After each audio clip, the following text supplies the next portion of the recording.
Cindy, perhaps the largest section of a chronological resume could be the work history section. And in that section, what I encourage folks to do is to concentrate on what they've done in the last 10 to 15 years. What employers want to know about is what have you done lately?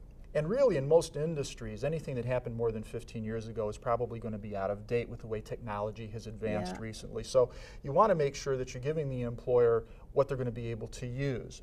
Also, if you're going to try and cram 25 or 30 years worth of experience on a 1 or 2 page resume, it could get really cluttered with a lot of information. Plus, the information can get lost, the important stuff with the stuff that's not quite as important.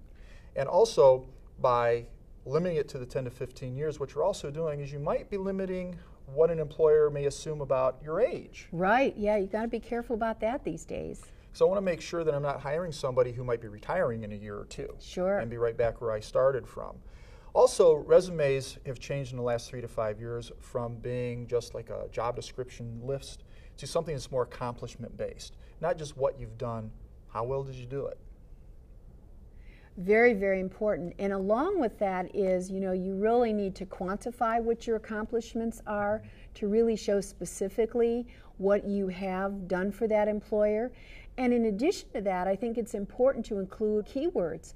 What are important functions, important specific knowledge, skills, expertise that an employer is going to be interested in?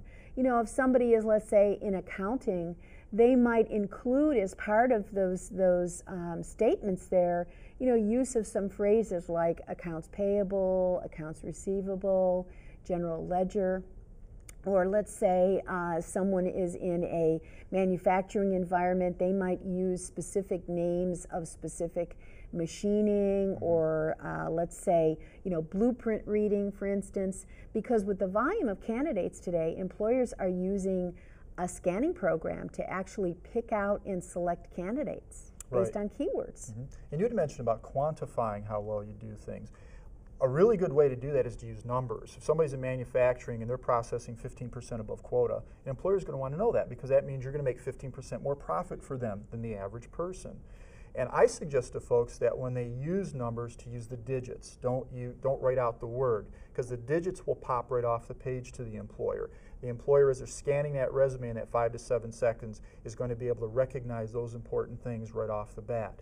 Also, let them know about promotions you've had. Did you have to train somebody else? And if so, how many people did you train? What did you train those people to do? It establishes an automatic level of expertise, because an employer wouldn't give you the responsibility of training other folks if you didn't know what you were doing.